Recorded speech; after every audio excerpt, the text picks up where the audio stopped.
Oh, great question. Is that a joke? I mean, the past couple. No. Well, yes, but no. Are you allowed to say that? I'll probably cut that out.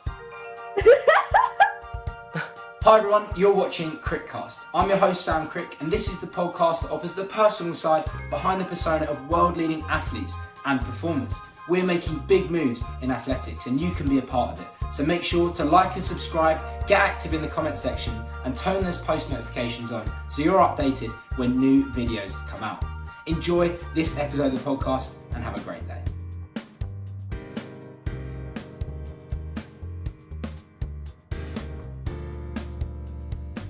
This week, some would say we've gone to the next level, and we've got an inspiring guest who won gold at the European Championships for the 800 meters. Ladies and gentlemen, please welcome Keely Hodgkinson. Keely, how are you? I'm okay, thank you. How are you? That was a very big introduction to live up to there. Yeah, well, some would say the king of intros, some would not. But yeah, I mean, we've had some fantastic guests. Have you listened to any of the episodes? I'm going to expose you here. No, I actually have. Oh. Some of them, not all of them, but yeah, no, I have listened to some, so I know what you're all about. I'd be impressed if you'd listen to all 62, and I'm sure there are some people out there that have listened to them. And for the earlier ones, you know, they're probably not very PG. So if you do want to, I guess, expose me in some sense, then go and check those out. Run those numbers up. But Keely, for you, is this your first experience on a podcast, or have you had others in the past? It is, yeah. I'm losing my podcast virginity. This is your debut. Yeah, it is my debut, yeah. And how's it been so far? No, it's been going well. It's going great. We haven't definitely not restarted this 3 times already. No, exactly. We just one take wonders on this podcast. But Keely, for you, an exceptional last couple of weeks. But do you know what I want to do? I want to run it all the way back to the very beginning. What is your earliest memory of your whole life? Oh, great question. Earliest memory, probably when I fell over and chipped a tooth when I was like 1, I think. Yeah, I definitely did that. Yeah, fell over. Yeah, chipped a tooth. Wasn't pretty. That is my first experience of life. Yeah, and usually the memories are often tragedies that spark your memory in general. You know, like, for example, when I was 2 years old at my brother's birthday, ran into the side of a table, ruined the whole birthday. Been a bit of an attention seeker ever since, to be fair. And I just went to different levels in that sense. I'm not going to lie. Had to go to hospital, get my eye stitched up. There's a cute little photo of me, 2 years old, with a ruined eye. But, you know, these are the memories that we have. But what positive memories have you had in maybe the last 2 weeks or so? It's been pretty fun, right? Positive. Yeah, no, it has been fun. Positive memories. Well, it's my birthday. 19. Yay! 20. No, I did say 20, didn't I? My bad. Yeah, 19. And then I went to Euros. Long travel day, though. But, it was exciting. Then I flew back, celebrated at home. Very, very well celebrated at home. And then I came to uni, back with my mates in uni, but then I got put into isolation. But it's fine. We got out. It's fine. So yeah, it has been fun considering the times the world's in right now. Yes, considering the circumstances of the COVID stuff. And when you get to the champs, right, and it's obviously your first one, there was a lot of people that had their first championships. You know, what are your emotions at that point? Are you happy to be there, or have you got a job in hand and you're like, right, now it's time to focus? I probably did go into the champs with like an aim. Well, everyone has an aim to go into the champs, and then obviously the past couple of... No way. That's the fire alarm. Keely's but fire. It will go off. It will go off. No one goes outside. Is that a joke? Oh. Have you got to go? No one goes outside because it goes off all the time. So people just someone burnt some toast. probably. Someone's like doing it in the toilets or something. Doing it in the toilets. They're doing what? Oh, sorry. Yeah. You know, we were almost getting serious for a second, and then we just got cut off by the fire alarm. Yeah. When I'm in Poland, yeah, no. Well, everyone goes in with an aim, like I was saying, but I suppose my aims got higher as I got there, with going for the rounds and like getting confident, because I hadn't raced since the beginning of I hadn't raced in over a month, so I was a little bit rusty. I wasn't rusty, but I was a bit like, oh, I probably need to get my confidence back a little bit. But then after that first round, I suppose and then once you get to the final, you want a medal, don't you? So yeah, that was kind of my aim going in, and I achieved that, so I'm happy. Absolutely. And as a team, you did exceptionally well as well, obviously getting all three of you into the final. At that point, what's the conversation? Obviously the first round, it must be, yes, we all got through the first round, next up semi-finals, but then surely when you get from the semi-finals moving into the finals, you're starting to think, maybe I'm not too happy about these girls being involved. Maybe I just want to, is it still that sort of team atmosphere? Like, oh, I'm so happy that everyone's made it, or is it, because that's the Instagram, but what's the reality? No, yes, I knew all three of us would definitely get through the heats, like without a doubt. Semis were going to be tough for all of us, because like you literally saw some of the favorites going in got knocked out in the heats. So like, literally anything can happen. It's crazy. So the final, but like I went first, so I was in first, and then it was Izzy, and then I watched Izzy go through, and it was like, oh my god, right, we need to have three, because we can't have one not and then the others, because that would be sad.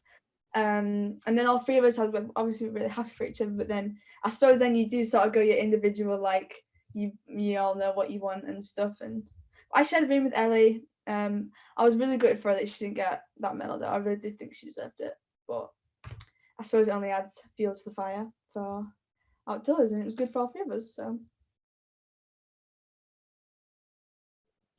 when was your first taste of success? So if you think back sort of in your athletics days, when was that first time that you really thought either, wow, this is for me, or that first taste of success that you had?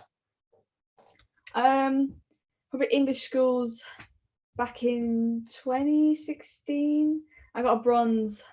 But then like back then English schools is like, it's like the Olympics. Yeah. I hate English schools. It's great, but I just get well nervous for it. I don't like it. But yeah, I got a medal my first time doing it, and as a junior girl, 800, got bronze, and then from then I suppose it's just like when you've got a bit of metal around your neck, you kind of like it, and then you just keep driving forward. And then 2 years later was when I ran for GB for the first time, which was like another big like moment, I'd say. Yeah. Amazing. And I think also the English schools, you put a lot of pressure on yourself, like not you in particular, but in general, I think a lot of people will just put a lot of pressure on that event. I think back to like the couple of English schools that I did, and it was always exam time. So I had it like GCSE and then for A levels, and I just got ill on both of them. Like I think I got tonsillitis on the first one, and then I had like some sort of virus on the second. So I don't know if that was just stress from exams, and you finish your exams and then you got English schools, or just, I don't know, maybe it's just the pressure that you put on. But there's definitely a lot to be said for the event itself and English schools as a whole, I guess. Yeah, it's a good opportunity though for people, especially at inters. I never did it. I never ran for England at SIAB on the track, which is quite sad. But yeah, it's a good opportunity for people, even like in the seniors and the juniors going through. So yeah, it's a good event. When you were younger, what did you want to be when you grew up? A spy, I think. A spy? Yeah. That's cool. What inspired that? Oh, that's a pun, wasn't it? What inspired that? Well, I do criminology as a degree, criminology with psychology. Like, I don't know, the crime thing, and then like James Bond is a very nice looking man. Yeah, which one? Daniel Craig. Yeah. Pierce Brosnan's all right though. I don't know who that is. Oh, okay. He's in Mamma Mia. He's one of the dads. Oh, okay. Yeah. No, he doesn't quite do it for me. No, but Daniel Craig is up there. Yeah. Right. What about in the athletics world? Who's your man crush in the athletics world, or female crush? You know what? I will actually say this, but no one agrees with me. But Lewandowski. Yeah. I think he's actually a very nice man. You think? But no one. Yeah. He looks like Daniel Craig. Yeah, maybe I've got a type. Keely's got a type. No, but and I was saying it at Euros, everyone was like, are you joking? What's wrong with you? And I was like, oh, defo. So let's talk about your rave prep versus your race prep. So what are the similarities? What are the differences? Okay, well, so it starts off with the night before. You've got to get a good night's sleep in both, because then you'll rest 2 days later. Yeah. So that's important. And then rave will start with some beer pong, but I only really like Corona as a beer. It has to be with lime. Yeah. And then strong topic of lime in this podcast, including that bike thing that you had. It's actually two things. It's more of a coincidence than anyway, carry on. And I mean, when I'm on a night out, I'd probably just drink Malibu lemonade because it's just easy. But if we were going to go, I don't know, beach holiday, we'd be on the sangria, which is actually sangria. The sangria. Sangria. Sangria. Sangria. Sangria. That makes it different. I'm saying it right. All right, fair enough. Whatever. Sangria, and then a sex on the beach cocktail. Yes. Cocktail. Yeah. And then my race prep. That's kind of boring, though, isn't it? Just porridge in the morning. Make sure you stay hydrated. You know, I go on and off with electrolytes and water. Okay. And then I always have something pasta, which is pasta or bread. And then I have these like carbohydrate ball that I take like an hour before. It's like got like oats, honey, peanut butter. It's quite nice. It's chocolate. And yeah, that, and then a Red Bull in the call up. Nice. Works well. It does work well, yeah. And for someone starting out with athletics, like as we've seen, there's been so many people that are either doing like couch to 5K or starting running. What advice would you give to those people? Because this was a conversation that I had with a friend of mine, Stuart, on a run yesterday.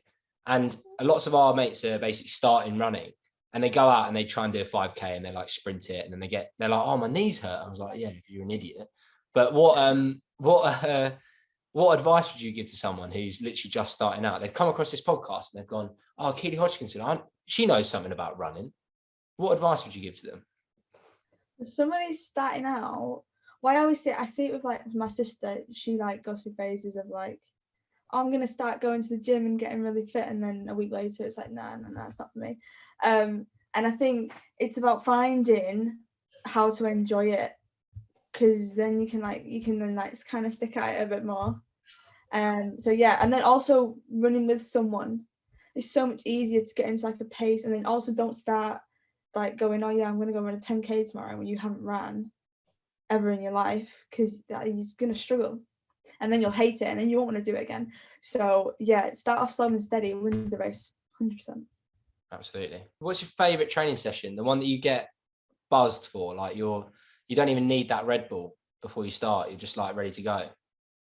Probably 10 400s, which everyone's like, are you mad? But I think you get into a nice rhythm and you just keep going. Or if we were going to go like speedy, like 3x500s off like long recovery, that's a horrible session. But if you run it good, you know you're in good shape. Yeah. So yeah, they're my favourites, I'd say. So Keely, on Crickcast Pod, we often ask some quickfire questions. Now, I usually come up with these on the spot, but I've gone to the Crickcast community, the people out there, the listeners that love to send in questions. And we've got a few here. Are you ready for them? I am. Fantastic. Yeah. So from Sienna Rosewell, there's a question that says, what is an example of a track session or speed workout that you've done? Speed. I mean, everyone takes mick out me for these, but it actually has really helped. From proper speed sessions, like, for example, in the winter, I did 4x60 meters, 2x120, which is it was a great session. Sprinters love it. So yeah, that's a good pure speed if you want to get your speed up type session. Unreal. And Kate Foley has asked, did you ever stop athletics or get bad for a while and then get good again? I actually did stop athletics once when I was like, so when did I start? I started when I was 9 and I quit when I was 10 because I thought I was better at swimming. And swimming's a very hard sport. I respect anyone who swims loads. I still swim a bit now, and then I just kind of fell out of it, like cross country and the cold, and I didn't want to do it. And then after some time out, I went back and I've been there ever since. And you've done all right. You've done pretty decent. I've done okay. And Harvey Henry has asked, given how fast you've run indoors, is there a hope of an Olympic medal? Big question. Is he crazy? I think for an Olympic medal, you need like at least 157. Yeah, but you never know what can happen. Like you say, like favourites of Euros, they went out. You don't know. That is Nigel true. Amos in the 2016 Olympics, third fastest man ever to run the 800, and he's been on Crickcast Pod. I mean, yeah, nice. But he went out in the heats of the Olympics in 2016. I didn't know that. Ridiculous, isn't it? Oh my god! You never know what so can happen. Championship racing is very different to normal racing. So yeah, one can only go in there with hope. Nice, good answer. What times were you getting for 800 meters when you were 15/16? 16 around 2:04, I think. Yeah, 16 around 2:04. Jeez, that's fast. I was actually faster at that point though. I'd run a 1:58, so unlucky. Didn't get any faster though, did you, Sam? No. Rachel Hodgkinson, who sounds like a relative, says, do your parents have any notable athletic ability? She's mother. No. Well, yes, but no. My dad ran the marathon before, and he just like a bitch, but he was born with like wonky hips, so he actually has to do hip replacements now. Oh, really? So he can't do anything anymore. And my mum was like quite athletic, you know, did a bit of hockey, did a bit of gymnastics, or this, but they had a very different upbringing than I have, and I'd say I probably have access to more things. So yeah, they are sporty, but they're not at the same time. I feel like I'm one-upping you on every single one here, but my dad's actually had 3 hip replacements. That almost sounds like it can't happen, but he had one done, then he had the other one done, then he had to replace the hip replacement. He got 3 done. I was like, wow. Anyway, Marcus Day has come through and said, what made you choose Leeds over Loughborough? I don't know why people think I was going to Loughborough. I don't know where this has come from.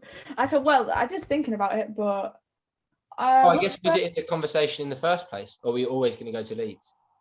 It was in the conversation, but I was more set on Leeds, I think. Loughborough, I like visiting Loughborough. I'm not quite sure I'd want to live there. That's probably the only reason, really.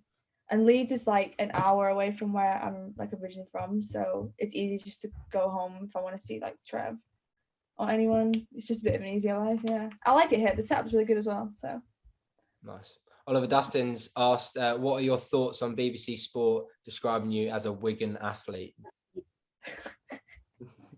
Because I'm not from Wigan. Well, I am and I'm not. I'd say I'm not, but everyone else says I am. But I'll be happily proud to accept that. So he can move on. But thank you very much for joining this podcast. It's been a bit unorthodox, but we love it. It's fine. We've had fire alarms. We've had trips around Sweden. It's been great fun.